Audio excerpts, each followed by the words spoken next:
Our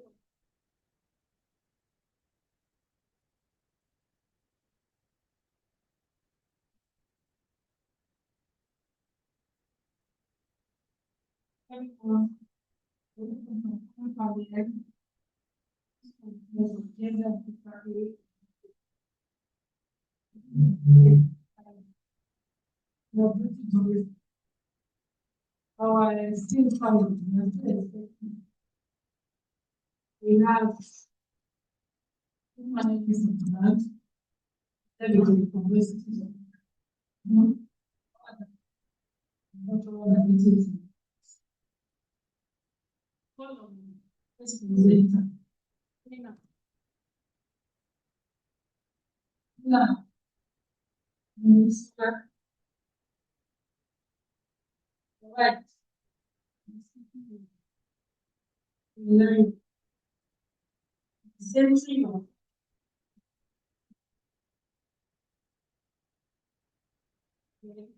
also yes, I did it alone. So let's say the top position. So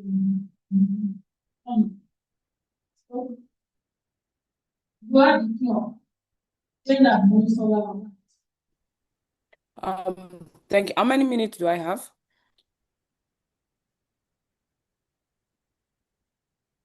Can you hear me? Hello. Hello, can you hear me? How many minutes do I have? Hello?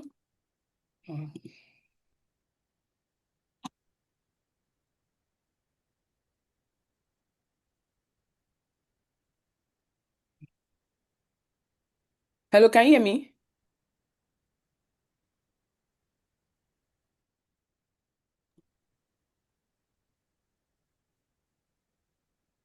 How many minutes? Hello, can you hear me? presentation shared of the TV. We are that's not right. Hello?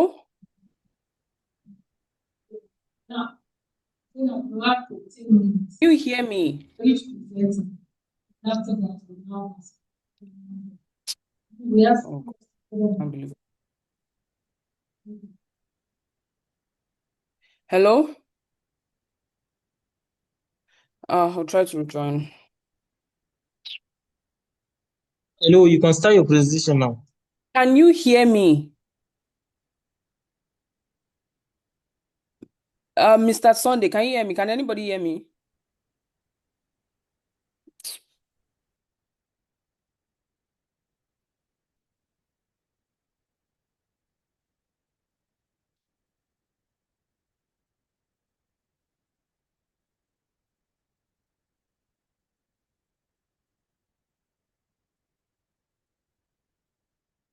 Say you want to rejoin.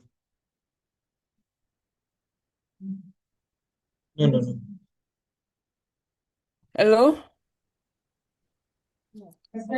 Hello? Hello? Oh my God.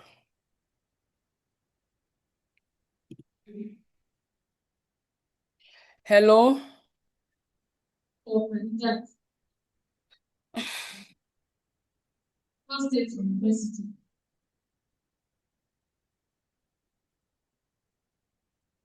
It's okay. I'm coming. Is very good.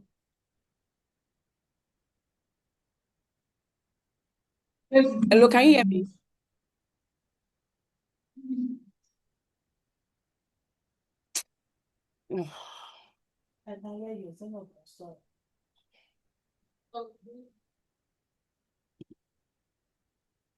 Hello?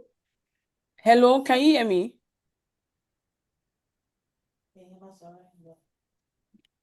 Okay. Now, let's Dr. Okay. After presentation. But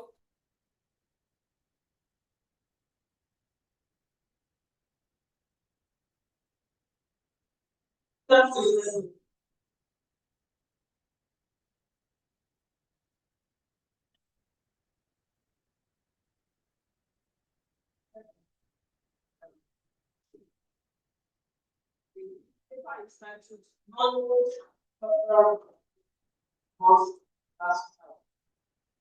the comes together, it starts as we have to try to hold around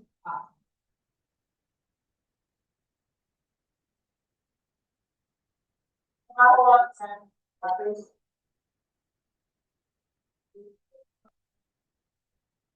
And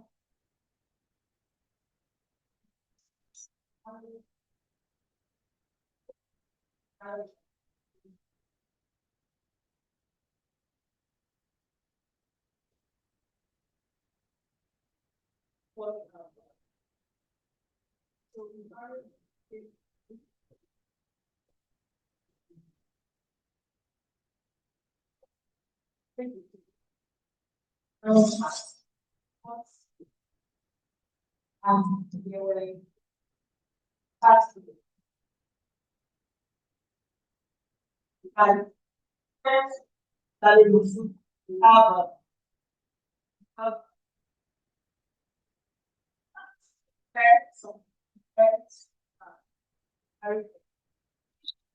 make changes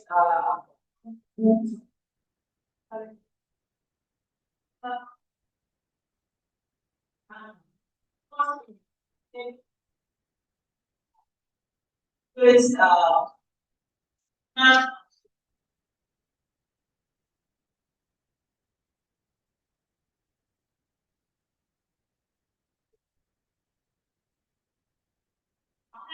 the time, several years after.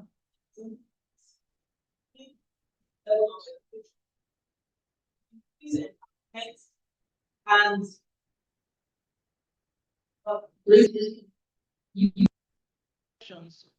in divorce. Societal perceptions of divorce and divorced women in Yoruba land are gradually shifting with women's increased education, economic independence, and this had led them to question marital expectations and societal beliefs that made them vulnerable to abusive marriages. And they now question the idea of marriage permanence. And so to them, my divorce today is more of a rational response to probably incompatibility, abuse, rather than a marital failure. So whereas we still have the culture of shame, we have ostracism and so on. But I'm saying that the culture, the stigma associated with divorce and divorced women is gradually waning down, and more women are becoming more and more likely to live an abusive marriage, a marriage that is no longer serving them. And I'm saying that in all of this, Nollywood is a cultural mirror because it reflects the evolving perceptions around marriage, divorce, and divorced women in the society. So our research delves into how divorce and divorced women are portrayed in Yoruba Nollywood films. Specifically, we explore the portrayals. We examine how divorce is portrayed. How is it shown? Is it as a moral failure? Is it something permissible? How are divorced women depicted? What are the recurring themes in the depiction? And by this, we aim to understand how films reflect the concept of divorce and divorced women. Do they challenge or reinforce existing societal values regarding divorce? In reviewing the literature, we thematically analyzed the findings that we have. We have historical and anthropological perspectives, whereas we have scholars saying that in the Yoruba society, divorce was, even though frowned out, was permissible. And scholars who studied divorce then traced the causes of divorce to the weakening of natal ties. By this, they mean that whenever a woman leaves her natal home, she is likely to forget where she comes from. And sticking with the husband. This weakens her power as a woman. And they said that if she had remained connected to her natal ties, it becomes increasingly difficult for divorce to occur because they will still be on her case. There's a communal way of looking at things then. We also had scholars who says that over the time, the colonial courts institutionalized by the colonial masters provided legal frameworks for divorce. And like I said earlier, these legal frameworks made the solution of marriage extremely difficult. Let's look at social, cultural, and gender views. Alatishe and other researchers look at stigma and pressure on women to remarry due to the fact that they do not want to be stigmatized, they do not want to be shamed for not able to hold down their marriages. They either quickly remarry or remain unmarried for life.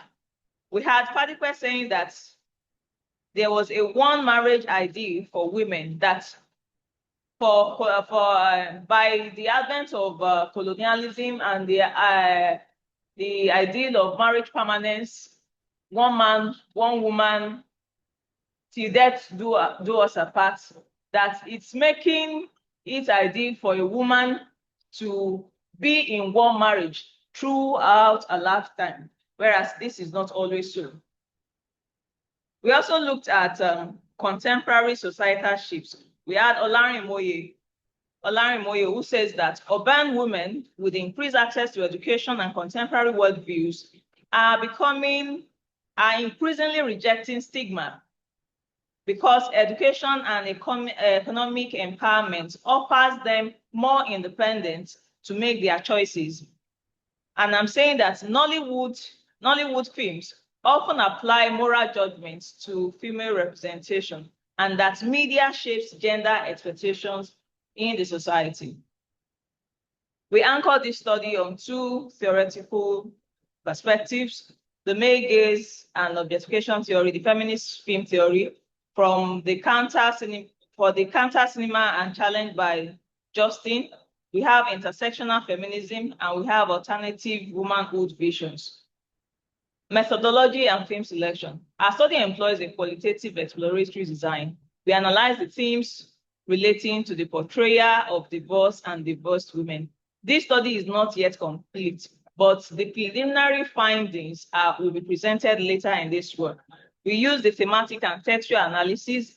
Our analysis focused on the dialogues, the costumes, and framing, and we used two Nollywood films, one from the old Nollywood and one from the new Nollywood. The selected films are Thunderbolt by Tunde Kilani, and which was produced in 2001, and Iyebiye, which is a recent film produced by Damilola Oni in 2025. The criteria for the selection of these films is that, number one, they are produced in Yoruba language, which ensures cultural specificity. They are popular, they have a large audience reach, and they have a strong theme of marriage, divorce, and female agency. So let's go through the films selected. In Thunderbolt, we have a young man, Yinka, a young couple in an inter-ethnic marriage, and their marriage is threatened by false infidelity rumors, insecurity on the part of the man, who places a traditional chastity charm, magnum, on the woman, on the suspect of infidelity. She discovers this deadly charm and seeks help over time. And in the process, she got healed, but the person who healed her, Dr. Taiwo, attempts to disprove the charm, but he himself became afflicted, confirming its power. Ngozi's curse is eventually lifted, and it exposes Yinka's destructive actions against the wife. However, this experience did not prevent Ngozi from moving on, as she later married the other man who has helped her in finding a cure to the ailment. And in Iyebiye, which is a contemporary Nollywood film produced by Damilola Oli. The film centers on a woman whose marriage is shattered by her husband's financial irresponsibility. He gambles away her money, all her life investments in high-stakes betting. And the story follows her journey from initial trust through the discovery of the husband's financial, how do I put it? Irresponsibility, to the time that she confronts her. Although initially she was reluctant to actually confront the situation. She wanted to stay. She wanted to remain married because she had a child earlier before getting married. So she didn't want to become a single mother. So she stayed in the marriage and tolerated the man for a long time before our friend had to call her to order that, why do you have to stay in this marriage? Why do you indulge this man who is likely to wreck you if you are not careful? And from there, she moves on. She left the marriage and went on a personal discovery journey. The film emphasizes her resilience and journey towards self-worth and recovery after divorce. So our preliminary findings are that issues of mistrust, betrayal, either financial or emotional infidelity or insecurity or unresolved marital conflicts are the likely causes of divorce in society, whether in traditional or modern Yoruba society. In Magun, we see jealousy, we see false accusation, we see insecurity, while in Iyebiye, we see financial irresponsibility, betrayal on the part of the man. How are the women portrayed in the film? We see them transitioning from being a victim to not remaining down. They refuse to be allowed to be held down by their experiences. Rather, they transited from victimhood to resilience and agency. They rediscover themselves. And we see that women are actively redefining their self-worth and roles post-separation from their spouses. And in all of this, we said Nollywood has a role for bridging traditional and modern ideologies because it reflects and influences societal perception of marriage. So as a form of conclusion, we said, like I said, it's an ongoing work yet to be completed. Preliminary findings from the analysis suggest that the industry actively responds to contemporary changes in society regarding divorce. Our initial observations indicate that Nollywood films are becoming a crucial space for negotiating the tensions between indigenous values and modern influences. They contribute to understanding how cultural scripts are being written and rewritten in popular culture, providing alternative modes of thinking about womanhood, agency, as self-worth beyond marriage. The industry plays a significant role in mirroring social issues and stimulating public discourse around evolving relationships and values in Yoruba society. Thank you very much. As I conclude. Let's give her a round of applause. Thank you, Hello? Dr.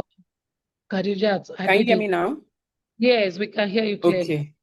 Oh. So I now call on Dr. Zainab Monisola Light from Queen's University, who shall be speaking to us on the topic which says Fumilayo Ransome Kuti and the Century of Feminist Political Activism in Nollywood Films. You are welcome. Let's give Thank her you. Good day, everyone. My name is Zainab Monisola Olaiton. I'm a postdoctoral fellow at the Center for International and Defense Policy, Queen's University. Today, I'll be presenting on Fumilayo Ransome Kuti and the centering of feminist political activism in Nollywood. So as a form of opening statement, there are different ways to do activism. Art is one of them.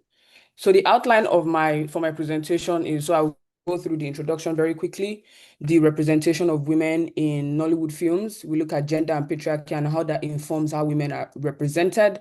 Then we look at the biopic, the Fumilayo Ransome Kuti biopic, From Real to Real. And then I engage in the main discussion for my paper and then also its significance for feminist activism, and I conclude. So my opening statement, like I said, multiple ways of doing activism, art is one of them. Now, making in Nigeria has been in existence for a very long time, which has also undergone several eras. Now, Nollywood, as we all know, is the third largest film industry behind Hollywood and Bollywood. Now, the means of production and consumption of Nollywood movies has gone a long way in redefining African cinema.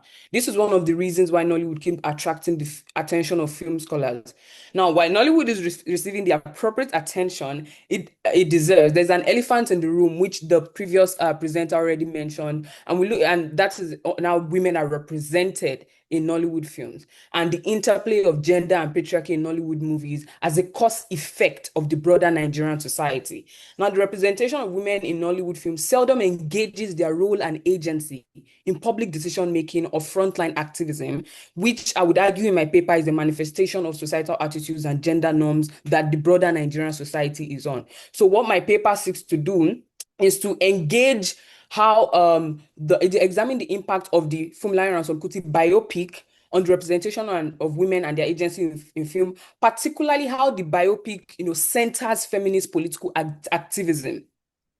So I moved to just giving a background context on Nollywood and women's representation. We look at how when we unpack the representation of women in Nollywood films, there are different tropes that are often explored. So we look at how in movies like The Bank Manager, for example, we have this career woman who is very committed to her career, but then she's been told, oh, you need to make time for the home, you need to make time for the family, and then she ends up having to quit her job so she can focus on the family. And then we also have the housewife and mother trope, where the woman is just a stay-at-home wife. And then we have the prostitute, the gold digger trope, the witch trope. These are a lot of tropes that women are often represented or portrayed through Nollywood films. Now, Google in 2020 examined the sexist portrayal of career women in Nollywood films using films made by men, because they have the power in influencing the beliefs around how Nigerian women should behave or what they should be permitted to do through films. Now, we also see Moyenka et al. Examine the images of female characters shown in Nollywood as housewife. These women are often portrayed as unambitious domestic servants, and as long as they remained in that state, they were seen as good and responsible wives. But when the women decide to be ambitious and make a name for themselves, they are seen as bad and irresponsible. Then we also see how women representation has also suffered from stereotypes such as prostitute, witches, gold diggers to husband killers. Now, the problem is that this often gets reinforced across different films, creating a sort of permanent image on how women are represented. A critical look at Nollywood films as well, shown before 2016, has revealed that the portrayals have never gone beyond the traditional line, which strongly accentuates male chauvinism and patriarchy. Now, Nollywood then works hard to reinforce gender roles in its films, where women are primarily homemakers, while men are breadwinners. Anything outside of this dichotomy is wrong. And when we watch the movie, most of these movies to the end, there's often like a moral lesson where it's either the woman quits her job to stay at home, or the husband cheats on the woman as a form of like lesson that she should have been committed to her home. All those very problematic patriarchal tropes. Now, of course, in recent times, this stereotypical representation in film have received renewed criticism from an increasingly liberal viewership. So these have not gone unchallenged. And next, I look at how gender and patriarchy in Nigeria informs how women are portrayed in Nollywood films, right? So we look at, sorry. Yep. So now a discussion on the problematic representation of women in Nollywood is incomplete without acknowledging the role that societal norms, culture, attitudes play in shaping gender relations and how this is depicted through film and vice versa. So we can look at how our society informs Nollywood movies and how Nollywood movies inform societal attitudes, which is the essence of this section. EB in 2017 writes that scholars, especially feminists, are of the opinion that the film industry has continued to adopt the patriarchal Nigerian society, where the woman must be a submissive housewife to her husband, irrespective of whichever way it chooses. And then we also have other scholars, examining the pros and cons of how African women are represented through Nigerian films and potential ethnocultural stereotype. So now, the Funmilayo Ransome Kuti biopic, From Real to Real. Funmilayo Ransome Kuti, as a historical figure, challenged societal norms, championed women's rights, and agitated for colonization. She was very active in the global Pan-African and socialist movement, and she was much more than the first woman to drive a car, like most people know in current affairs, or the mother of Fela Anikulapo Kuti. She was a political figure. She was an activist. She was an educator. She notably fought against overtaxation of women, confronting both local and colonial governments. And also, she navigated all social structures across class, across gender, across race. We see her traveling to different Pan-African conferences and socialist conferences. Now, the biopic is the motion adaptation of a personal story. Bolanle Austin Peters was awarded the right to produce the biopic of Funmilayo Ransome Kuti. The biopic is then the motion picture adaptation of a personal story and also a political relevance. So in the movie, we see not just a personal story from when she was a child. What we see is also how she transcends, from being a child, she went to being the first student in Abeokuta Grammar School then, and then she went to England to study, and then she came back to Nigeria to become a teacher. All of that were covered in the movie. Now, a bit about the synopsis. The biopic was set between 1900s to 1950s in Western Nigeria. It covers the life of Funmilayo Ransome Kuti, an enigmatic suffragist and an activist who blazed the trail. Now, she dedicated her life to the struggle for women's equal rights in Abeokuta and across Nigeria, very important. And the biopic tells the story, even though, of course, we can argue to the extent where it covers most of her activism. To then go directly to my discussion on how this biopic is very important for feminist political activism. Understanding that representation in Nigerian films shapes cultural norms, belief, and opinion is integral to this paper. So the role that movies play in shaping us and the role that our society plays in also shaping the kind of movies that we produce in our industry. While acknowledging that there's an inherent patriarchy in how women are portrayed in Nollywood films, we are seeing a deviation from this in recent times. So we see the biopic of Funmilayo Ransome Kuti, we see Queen Amina, the movie also on Netflix, we see Isoken, we see King of Boys. They are redefining this masculinized and patriarchal representation of women. They are transcending the cliche trope of women being weak and men being strong to center agencies. And some of the themes I will be using are one, reshaping narrative and stereotype. So what we see in the biopic is how it reshapes the narrative on who Funmilayo Ransome Kuti was by telling her story holistically beyond she was a wife, she was a mother, or she was the first woman to drive a car. So the biopic adopts this approach by recounting her life beyond all this tokenism. It focuses on a journey of breaking boundaries, questioning restrictive norms, and political activism. And it also centers the events that led to the Egba women's protest and also the protest itself. And so this is very important. One of the things the biopic does and how it's significant is the reshaping of narratives and also stereotype, right? And also we see the formation of the Abeokuta Ladies Club, where she formed, and also the subsequent metamorphosis of the club into the Abeokuta Women's Union, because Funmilayo Ransome Kuti understood the importance of class solidarity beyond social class, solidarity amongst all women across different identities and different structures of power, and how different systems of power compound women oppression and vulnerability. Now, considering that the Ladies Club was set up to address the concerns of women, it was rather exclusionary. So she felt the need to expand the club into the Abeokuta Women's Union, primarily to then include the market women who, when we watch the biopic, at the very towards the very beginning of the movie, we saw how she experienced the extortion of this market women by the Alake's tax collector. She experienced it even though she was not the target of the exploitation, but she stepped in to protect one of the market women. So we saw this very important in the movie. Then the second thing is the centering of women's agency and collective organizing. We're able to see how women's collective organizing as agents of change was centered in the biopic. The portrayal of the market women as frontliners, as activists, conscious of how their immediate need is tied to other women. So when we see how the Ladies Club was transformed to the AWU, we realize the importance of how every woman, the importance of every woman involved in that agitation was centered.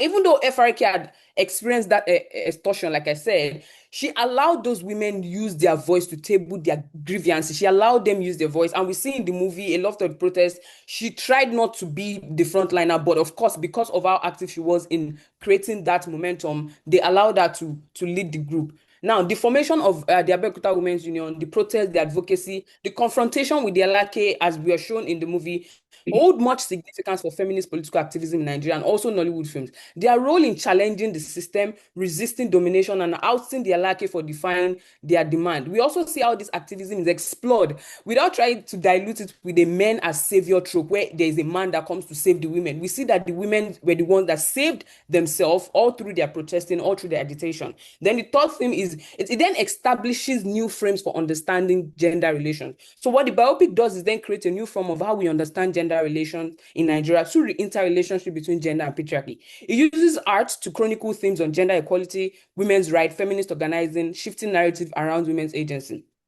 Now, after the biopic, we have seen other similar movies that demonstrate women as leaders, as agents of change. We see Omoni Oboli, The Uprising in 2024. We see Yabo Ojo's Labake Olododo. We see Tony Abrahams currently showing Yalo Day. So we are seeing an increasing urge for Nollywood to explore women as agents of change, as political figures, as authorities in movies, and then to transcend the very tokenistic and very problematic portrayal of women that we currently see in Nollywood. Now, more broadly, although Nigeria is still grappling with issues of women's rights, feminism, I mean, as of 2022, the Gender and Equal Opportunity Bill was rejected, and we saw how like women's organization and group protested against it. We've also seen Feminist Coalition, for example, in 2020, and the role they played in the NSAS protest. So we have a lot of rich examples of, central women's agency and feminist political activism in our broader Nigerian society. So the problem is not that there aren't enough examples for Nollywood to learn from. The problem is they need to transcend the problematic representation they are used to really center women's agency and portray Nigerian women in all of the nuances and complexities that they embody.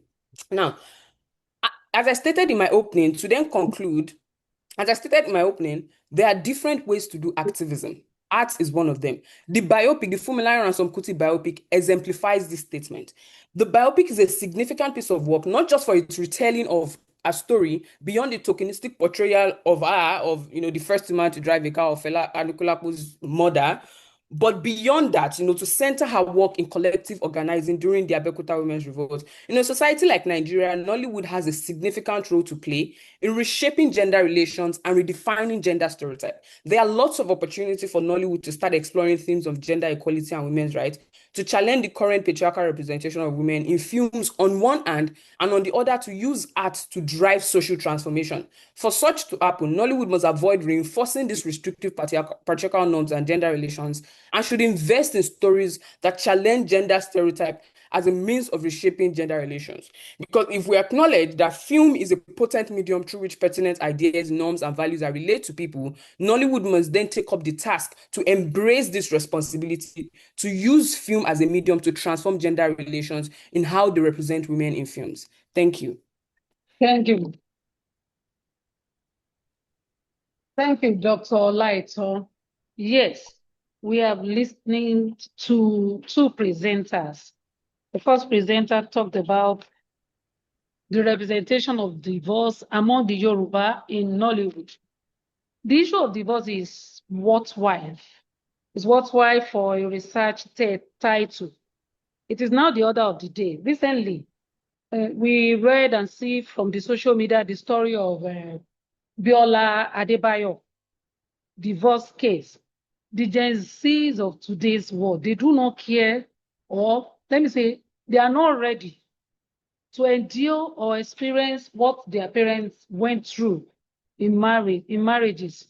So in our former discussion on this panel, a respondent noted that ladies of today and even young men are not ready for marriage. So I want all of us, okay, if you're having any question before I ask my question, if you have a question, please raise up your hand.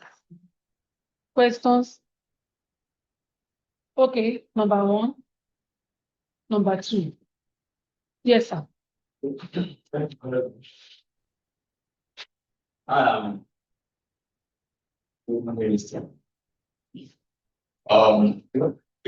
not partly question, partly question of work. But second, center.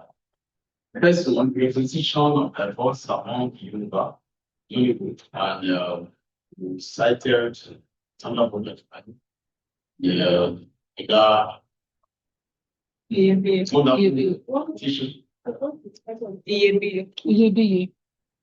2025.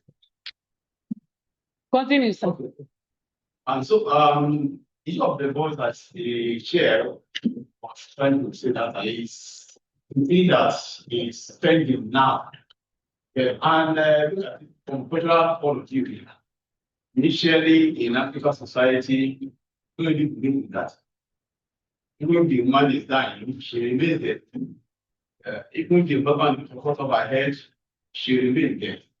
And so, and looking at it, I listen to your conversation, and I'm trying to get it now. Really well. That's it's a Nollywood, yes. It's a Nollywood response to happenings in society. So that is the boss is what is coming on gradually, and I only will also respond to that by that nutrition arts is all about reality, get reality and present spread in society. With they try to respond to that. And then we also said that by they also provide alternative options.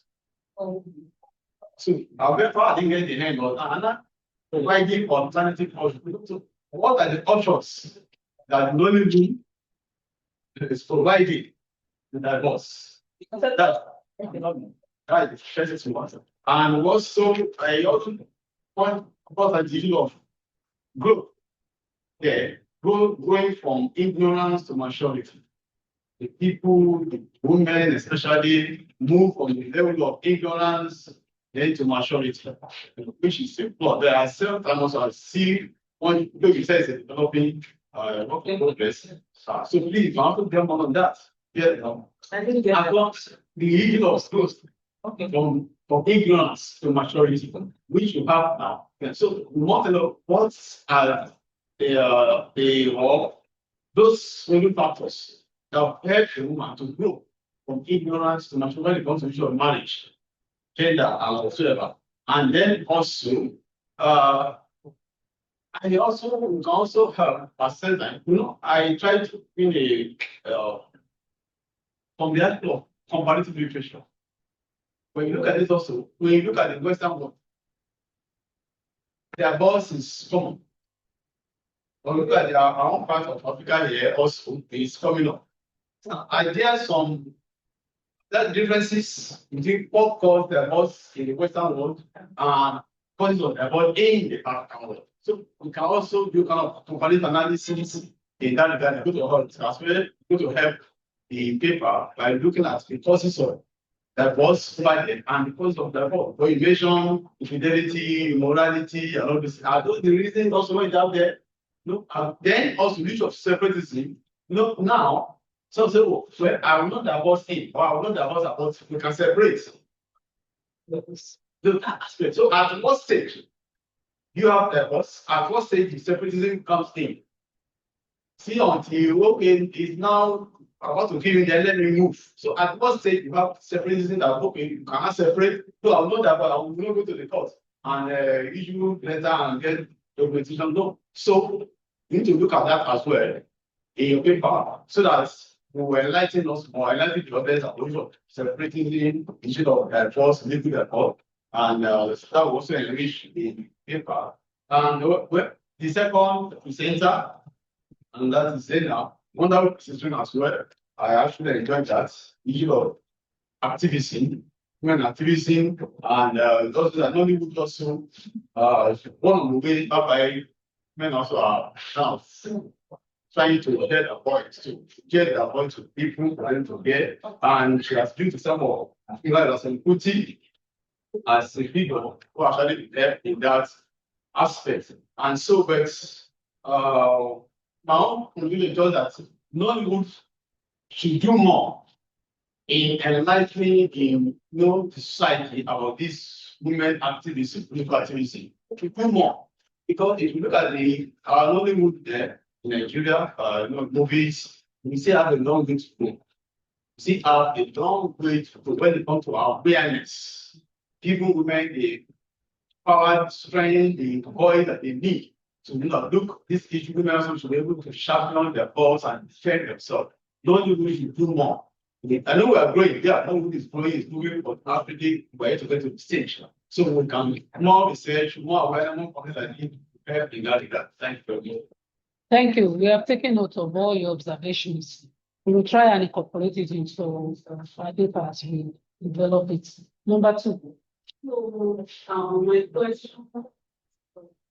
I am the Ashari of Lagos University. Thank you for the presentation. And I found out that the entire society is becoming aware of the implications of saying I'm not with this man. Maybe if you choose me. I'm only to that little bit. So in helping people that you put your life, you can't be your children. Now I'm seeing the marriage. But there's another information, and I really want to know your factor. The more man, I wanted to say for better for worse. No, for better for worse. You're going to better for me. Yes. It's still the same thing. Okay. I want to know, it's a thing, Yes. no matter how you try to explain it. Because for me, I think it belongs to Christianity religion. Yes. I want to know how you talk about it. I am saying it was the colonialism in addition to religion that brought about the idea of professional was one man, one wife. I'm saying in Yoruba society, traditional society, there was polygamy. And so if a woman divorces and could not get a single man to marry, is likely to be married to a married. And so it became increasingly difficult for divorced women to be married after their divorce. Okay, thank you. What I just want to say is that that particular aspect actually going to those religion. So in your representation, you have to be very careful because it depends on who it is. Your audience, you have different kind of something.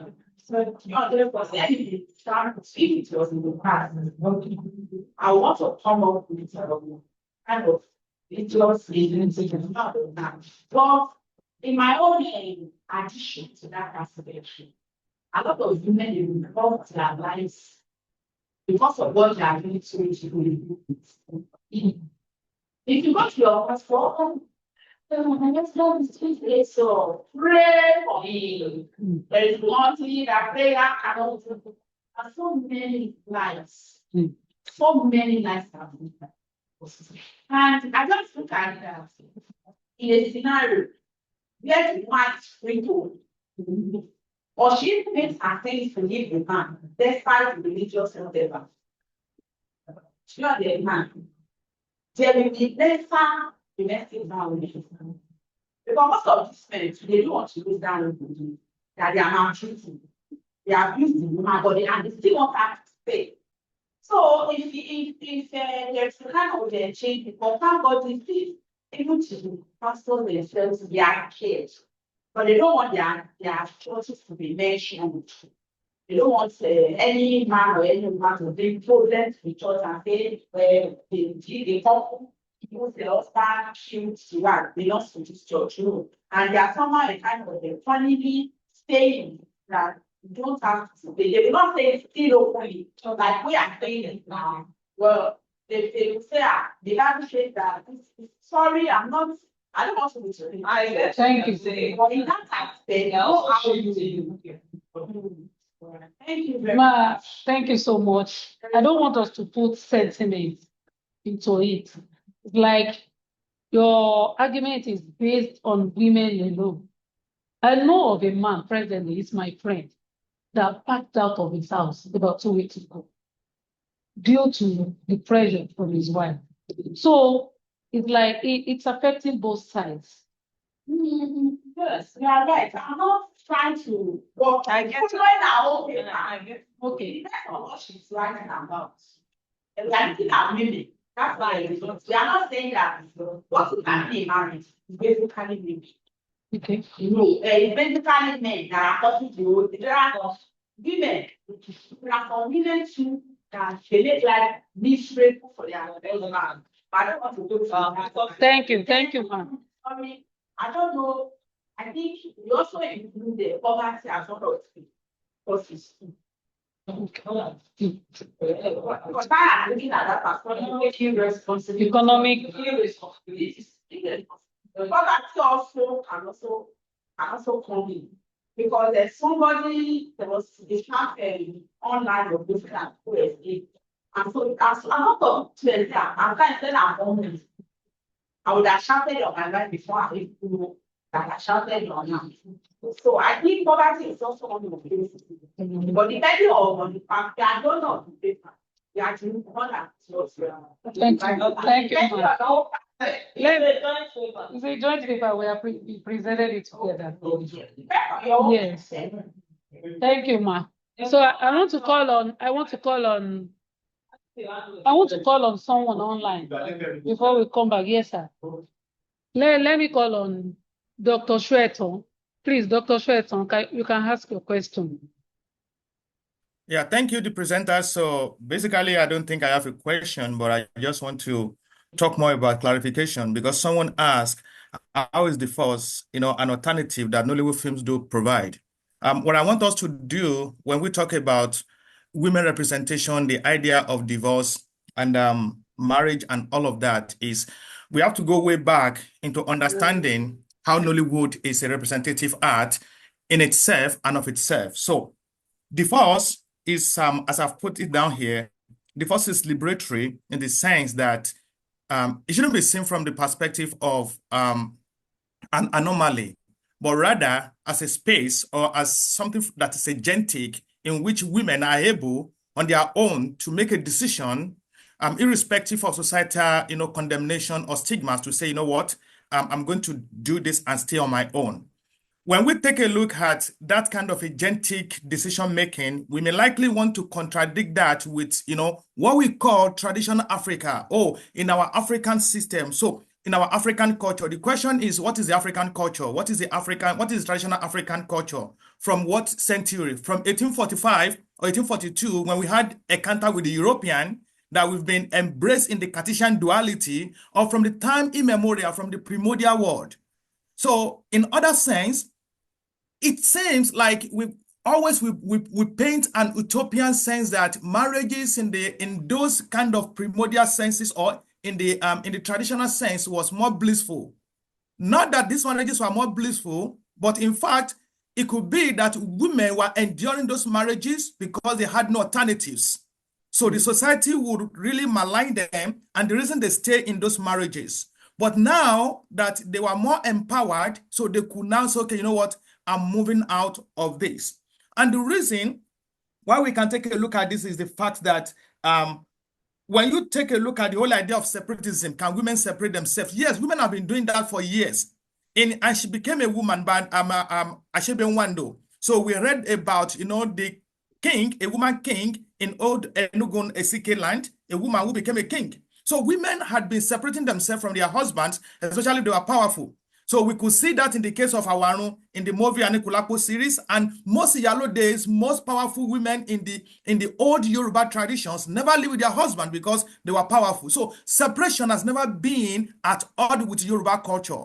So we have to understand that more by and by is becoming something that women are embracing because it gives them a space to have a respite from a very turbulent marriages. So divorce is an alternative that Nollywood is providing. And like Dr. Taiwo mentioned, we have to be careful when we talk about women, marriages, and representation of women.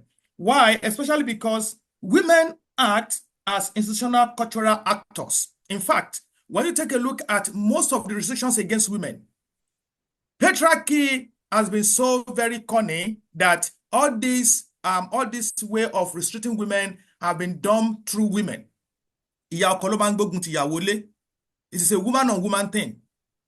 Another woman will marry another woman to become a concubine. So it is the way the system set it up so that women are set, up against one another or each other. And now that women are saying that, okay, we can be politically empowered, we can be financially empowered. So therefore, marriage is taking on a new nuances that many cultural purists are translating as, oh, our culture is going. Is it because of too much influences from America, from the other side of the world? No, it's because inside something is happening. Women are more becoming empowered, and therefore they have the autonomy and the agency to act on their own. So that is on that one. So quickly for my sister that presented, for the other scholar that presented on activism, so about Kolapo Kuti. So I think when we talk about activism and we talk about that, the representation of women and how they've been very active, I don't want us to miss out on the fact that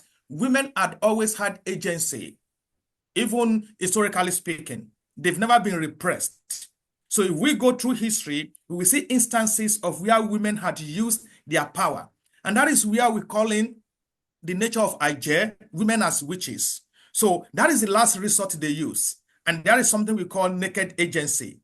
When women bear their bodies naked, men will run away. And that is one thing they've used in the past, and they are still using that to really, recreate, to regrab power and to reposition their own agency. So it's part of that activism that we should not forget by saying, oh, they've always been repressed. No, women knew back then that they had power, but they only reserve that power until the last end when they can unleash that power if all means of arbitration failed. Thank you. Thank you, Dr. Shueto. So I'll go back to Mrs. Amodu. Your question. No, it's like not to the presenter. Well, it was giving his contribution. He mentioned ignorance versus maturity for the woman that is kind of a contribution to divorce. And I'm wondering exactly what you mean by ignorance. Yeah. And then, sorry, another thing you wanted them to have a look at was causes of divorce in Western world and Africa. Are there parents, or is it influence from that world to this world? But I like what the last Dr. Shuet just said, that it is not that when they're getting influenced, they are getting empowered. And empowerment is a major thing in a woman's life. If she's not empowered, she can be oppressed. And she's forced to take it. When she's empowered, you can't oppress her. When she becomes, I won't call it ignorance. I call it, I don't know, maybe I will allow you to explain what you mean by ignorance and maturity. In 2 minutes, sir. Because in 2 minutes. So yeah, what I'm by ignorance is, see, growth is a form one stage to another. Yeah, in the past, you see that doing this. We are if you are not space, amount can and they have that strong Thank you. So they were not aware of, oh, I can empower myself, or somebody can empower me to move on. So this is that trajectory from Self-discovery. Yes, it's also movement. It's growth. From one level to another, from level of awareness. When you saw yourself, you are empowered, so now what I'm doing. Thank you. Yes, ma'am. Your question. Okay, so I want to respond to I think when she was trying to comment on maybe religion or something. I always like to say that the reality in African societies and in some other on some other continents as well, polygyny is widely practiced. It is still widely practiced. I have very close relationship with people from Benue State. They are all Christians and they practice polygyny, at least from the family and the extended family. If there's any couple that is in monogamy, it's a long marriage. So I feel that we need to be realistic and be frank about the fact that polygyny is an African thing. And regardless of the religion that Africans practice, they actually do practice polygyny. Also, the laws are changing. In Lagos State, you can actually legally marry 2 wives. So it's not about, okay, one wife being recognized, the one recognized by the law, and then the other wife being a concubine. So I feel that notion of, and I have a list of Christians who are polygynous. In fact, I know a particular family, they stopped going to the Catholic Church and they started going to another church, and I was surprised. And I was told that, oh, like maybe the man would not get The Holy Communion. because they said he had to divorce the second wife and he didn't want to do that because she was his wife and not a concubine, and he changed church. So I feel like they have to be very realistic about the issue of polygamy. And I also feel that the fact that there's always this thing, I also volunteer in a counseling center, and women always say it, even women who are empowered, I'm talking medical doctors, I'm talking lawyers, the men are always saying that, oh, who's going to marry you after two children? Who is going to marry you after 3 children? And so polygyny actually solves the problem regardless of whether we actually like it or we don't. And it is also interesting to actually find out that I also have women who have 1 child or 2 children actually marrying men who have never given birth to children, or men who were never married. And there's actually also a trend where, because this organization also does some form of matchmaking, and so we now have men who are married and who have fertility issues wanting to marry second wives, and they want to marry a woman that has given birth once, so they are aware that she can give birth. So what I'm trying to say is that the reality is that unlike in the West, and even if you look, I have a lot of people in the UK and the US, and they will tell you that it's crazy, but women, single mothers, actually have more proposals than single girls who have never been married. And so in Africa, we say polygyny because the marriages are concurrent.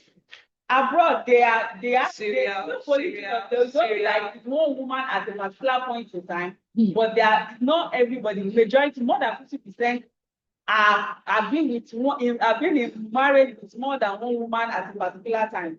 Now, the topic, the theme of the panel is not actually about polygyny, but it's actually, my point is actually about the fact that when women know that they have choices, and when they know that their love life will not die by exiting the marriage, they actually have more confidence to leave the marriages. And when they were talking about self-discovery or self-awareness, we actually get it wrong. I know consultants, as in medical consultants, who are in abusive marriages. In fact, the fact that a woman has money or position does not mean she's not going to be in an abusive marriage. The only thing that would make her not be in an abusive marriage is if she has that understanding. Because some women, she's the one dropping the money, she's the one who owns the house, and is still abusing her. She's the head of a unit. So the fact that education is not like mainstream education, you have to be emotional education and awareness. So I feel like it's an issue that's actually very complex, it's multifaceted, and the realities are very different for different individuals.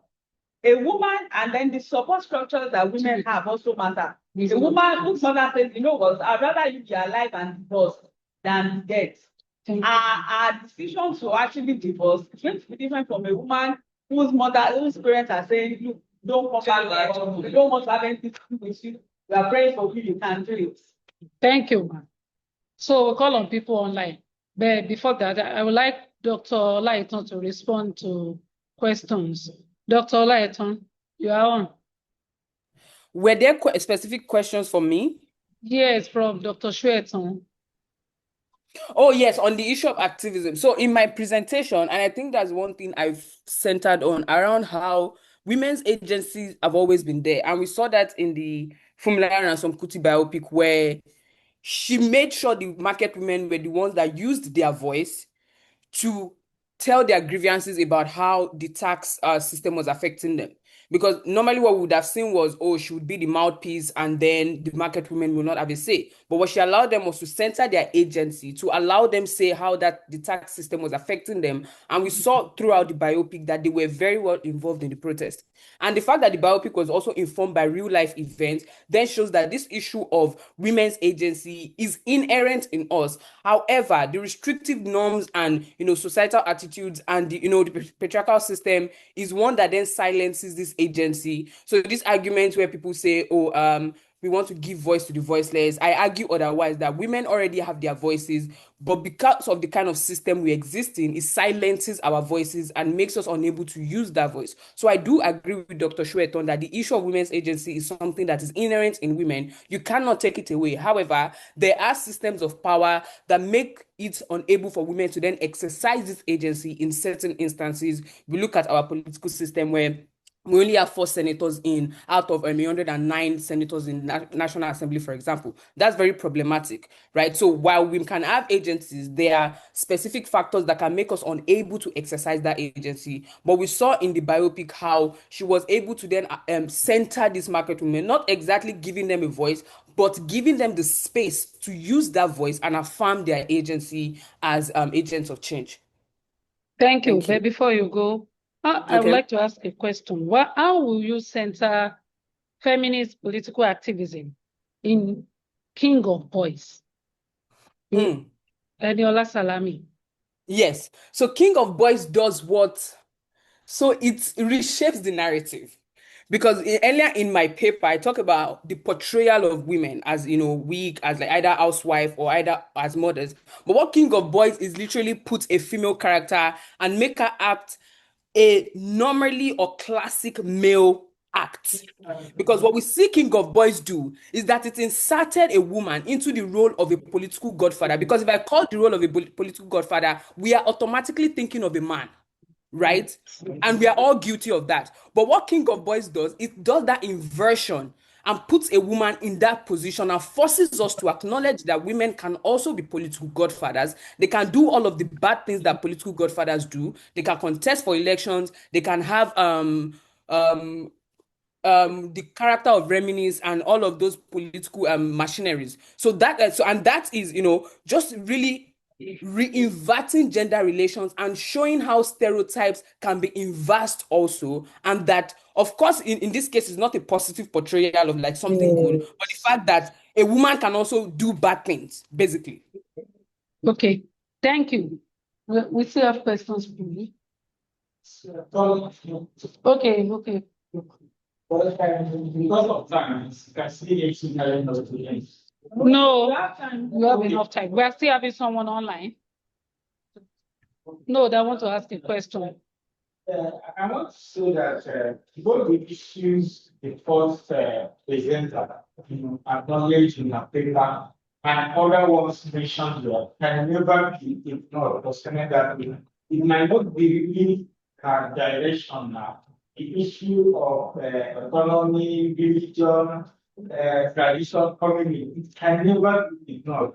So it starts in films. You are, turning your head to films. You discover that it is always the society picking the filmmakers more than the film. Yeah, most of the time we accuse them, but it's actually on rare cases. 90 or 95% of the things we watch we participate from society. It's life hidden life and not the other way around. I know it can happen the other way around, but it's on few issues, especially when it comes to social media, trendy issues, that they can intentionally initiate a trend, use influencers and all that. But when we come to everyday life, issues of marriage, patriarchy, feminism, and all that, is what the society is feeding the filmmakers, and they now begin to highlight. Now, I want to respond to the second paper, not to the presenter, but the other man that spoke about Nollywood and his attention on historic films and autobiographic films. Now, if you are into production or directing in Nollywood, you understand why you may not see more of such films. Number one, such films are commissioned. You can't just see a commercial filmmaker just pick up a story about anybody and begin to know. Most of those films you see are commissioned. They are commissioned by either grandchildren of that person who is a hero, because it's his story. Reason, they are looking at it. If people don't watch this film, Life and Times of, it's like being a documentary, Life and Times of social person. I will use my own. So if you're interested in commission, that's the reason why we do see many of them. So first of all, Nollywood is a commercial venture. Anybody going into this story must see the rate of line of recovering is investing up to 80-90%. And for historic films and autobiographic films, they will see the possibility because they wouldn't know how it will come out. Reason, if you are a storyteller, a writer, you will know the graph of rising action, then fall to a little more, like we are taught in script writing. In this case, if you want to maintain the story of maintain the story of the way they live their lives from there, you may not have that rising action at the point you have it. That's even what leads some of them to distorting it, to create the dramatic action, rising action, so that it's scalable. So you can't accuse Nollywood or not telling such stories, at least to the best of their ability and availability of commission finance, they do tell such stories. Thank you. Okay, you have an audition. Okay, so I think I'm concerned that we are still hypocritical in the sense that we talk about the understanding the need for women to leave their marriages. Now, there's this theory or concept of suffering enough. There's always this idea of a threshold that you ought to have reached before you can say, I'm leaving. So if a woman says she's leaving and they say, we leave it, or you bring a woman to the house. So if you are not, you don't appear to have suffered enough, there's always this, even if you think we understand, there's always this backlash of, oh, you could have endured, or we are not ready to suffer, you are not ready to be patient. So there's always this concept of suffering enough. And so the woman needs to suffer to a large extent before they can believe, oh, she's justified to live. And a lot of times, sometimes non-physical assault or abuse actually worse, and they are Emotional, and they are women don't have as much evidence for them as they have for physical assault. Also, sometimes we walk backwards in the sense that look at the musician Lucina Shida died. If we didn't know anything about the abuse that she was going through, and you just heard the fact that she left her husband, I'm sure people say, oh, and she's a minister. Oh, what example are all of these women, the moment they become popular, they no longer want to stay under a man? What examples are they sending? But because she died now, everybody's like, it's total support. But I'm asking, if you were to do a survey and put 100 people, and we tell them she did not die, you did not hear anything about her being beaten, you just learned that she was. What would your initial reaction have been? That's true. You still want to talk? Yes. Okay. I'm sorry. I want to call. Most of us are adults here. From my very little experience of living life, the best person to judge marital conflicts is not with that person you are sentimentally attached to or with. For example, if your daughter is having a challenge, you are not the best person because your emotion must be there. That's my own judgment. Why am I saying that? You see, somebody mentioned empowerment. You see, the true color of any human being, not just female now, the true color of any human being is still when that person is so-called empowered, both man and woman. Yeah. For example, I want to make product. If I give my wife husband, I want to buy something, and I say, don't buy. She has a money. Is this obligation? Is this obligation? You must have a reason. So I will give her reason to say, for so reason, is this obligation? I'm not collecting her money from her. She can actually buy it. What am I saying? Empowerment is a true test of commitment, both from the man and from the woman. If that woman is committed to that marriage, if that man is committed to that man, committed to taking care of the family, financially and otherwise, that time he has that. That time will not know whether he is only stingy and giving to side chicks or not. That time that woman has that financial power to buy everything she has. That's when we know whether she is committed to that marriage or not. They won't always get to it. Okay. Let's hold on, please. Sir, please, let's hold on. Let me call the person online. Then we'll come back. There are 2 people online. Please, let me call 2 people. There are 2 people online. Let me call Professor Abosede Adiola. Professor Abosede Adiola, please. Please, let's hold on. So you can discuss. You can discuss. It's not. Yes, ma. Thank you very much. Can you hear me now? Yes, we can hear you. Thank you very much. I want to weigh in on the discussion about polygyny.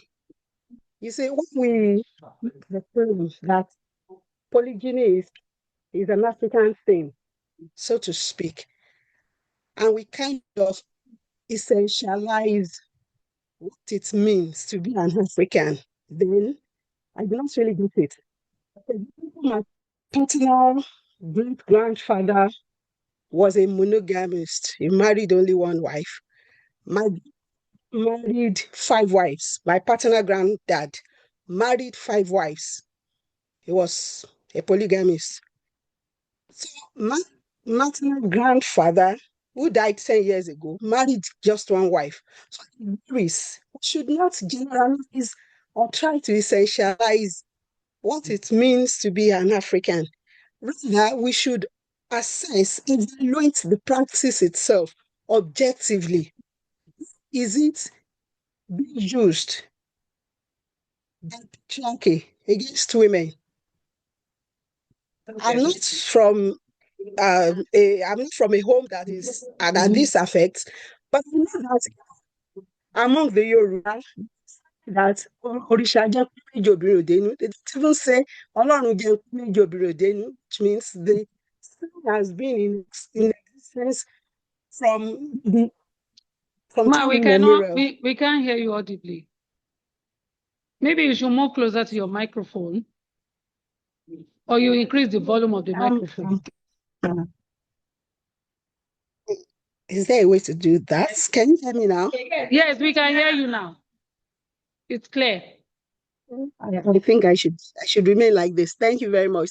As I was saying, we should rather evaluate practices and beliefs objectively, especially to see how they impact people's lives, not just to say it's our thing.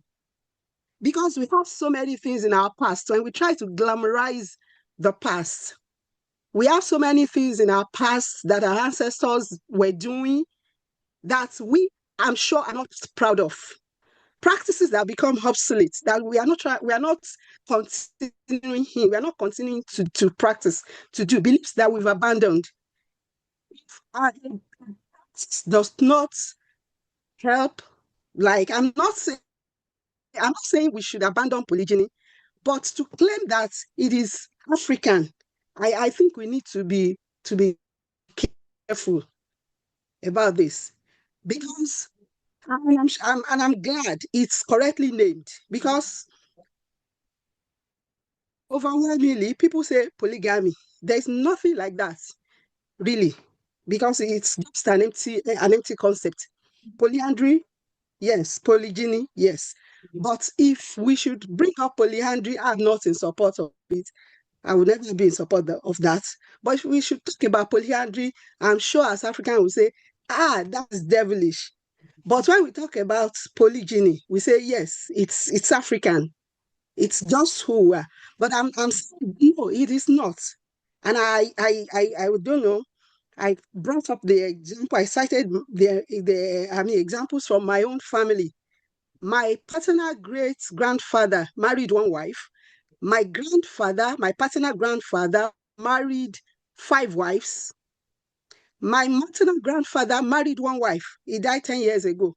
So it varies, and we should not overlook those nuances that are embedded in our culture to say, I know that many of them who lived in the past, especially before colonialism, many of them were polygynists, but that does not mean that it's in our nature.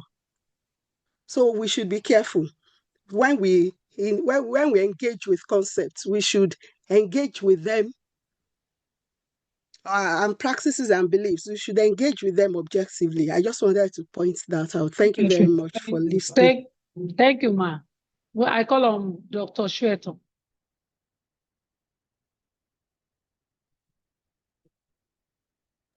So for giving me the time again. So a quick one. So I think the term is polygamy, and I think it represents both polygyny and polyandry. So if we say polygamy, we are still correct. So because it's a kind of a basket term for polygyny and polyandry. So what that means, and speaking to that in that context, is also the fact that I just feel like polygamy is not an African thing, it's a global practice. It's practiced in Iran, in many different countries of the world. So if you go to the Middle East, you go to some part of Europe, so you see polygamy in practice. So now it depends on which one. Maybe a man marrying a multiple wife or a woman marrying multiple husbands. But the question is so simple. The question that we're talking about here is this, and I like the fact that we have to someone talk about the reality. The reality of divorce, to me, is kind of enshrined in the whole idea of marriage, because marriage is seen as an achievement. So until we begin to see marriage as not an achievement, as a personal choice, then that is, I think until that time, so we won't be seeing divorce as something that is a stigma or something that is, anti, cultural in a way. So my brother was asking if a woman was working, she's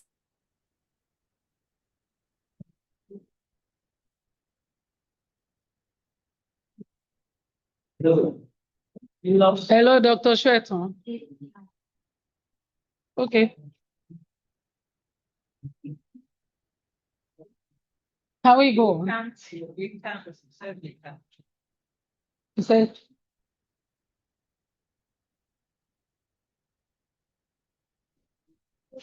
hello, Dr. Shweto. And I agree with and I think Yes. I think I agree with you, because Yeah, it means yes. nothing in our Also, African context. Yeah. yes, in our African context, Hold it's on, they are nothing. allocating themselves. No. No. So Okay, let's so learn. We are finishing by 7. This is 10 minutes to 7. Yes, please. One question for Dr. yeah. Shweto, So please. Prof, quickly, I have one more point to make, and then I yield to Sorry? you. Okay. Yeah. Okay. So my question is going to be for Dr. Lighton. You said that in King of Boys, there was a subversion. Yes, I've written about that. I have a book chapter on I think actually 2 works on King of Boys, because in that movie, what's her name? Kemi Adetiba did something. Kemi Adetiba, the filmmaker, did something other male filmmakers, failed to do, for many years. So it showed, Adetiba showed us a process of oppression, and at the end, subvert that process of oppression to mean that Eniola Salami will become the king of boys. By saying king of boys, that was intentional, not queen of boys. So now my question is this. Eniola Salami became the king of boys, so it was also very ruthless, like Aria Kinwande. So why then do we say that is a wrong, even though that is not a positive portrayal of women? I think there's always a need for us to moralize women's action as, is this positive or negative? Whereas we don't do that for men. For instance, in Anikulapo, Awaru is considered a man-eater, someone who eats men. But at the same time, Saro has multiple wives, so nobody fronts at that kind of, android behavior. So nobody's labeling him as, oh, he's is a womanizer. So when it's a woman, we label either negative or positive when they should be the same character as men. And that is where the problem, part of the problem comes from, in the ways in which we frame women and we understand them and we talk about them. So if you take a look at what Adetiba did in King of Boys, actually is an extension of the story of Efusheto Aniwura, because Efusheto Aniwura was made to commit suicide by Arela Tosa. But in this case, Adetiba is saying that you will not commit suicide. You will survive the system and you will impose yourself on that system. So that is the difference between a male filmmaker and a female filmmaker. And I think that kind of reading is more positive in the ways we should look at women emancipation, rather than thinking, oh, labeling them and moralizing women action, especially when men behave the same. Thank you. Thank you, sir. Thank you. Dr. Senator. Olaitan. Yes, so when I was talking about the positivity of action, I wasn't talking about the positivity of action of what Salami did, but the action of political godfatherism and the violence itself. So I'm talking about the actions of the political activities, not the gender of the person involved in the activities. So those are two different things. And I'm also for recognizing the agency of women to do both good things and bad things, and also against this idea of how we need to see women as this moral and uptight and fair sex, and then we use that to then increase our criticism of them when they engage in activities such as corruption, for example, and the responses around when a male politician is involved in a corruption scandal, and women politicians, and the different responses to that. So again, I wasn't talking about, if it was good that Eniola Salami, or as a woman, she was involved in political godfatherism. What I was referring to is the action of the fatherism itself and the violence. So I wasn't endorsing political violence. So that was what I was just trying to say in that, not on the genderedness of who was involved in the activity. So thank you so much. I want to appreciate Dr. Zainab Munisola Olaitan and Dr. Khadijat Adedeji Olono. And I also want to appreciate all our audience and all the panelists on the gender and patriarchy in Nollywood films since we started LSA conference. Thank you for the thought-provoking engagement on different topics, research title. I really appreciate you all. Thank you so much. Come next year, we meet again. Thank you. Thank Thank you. you.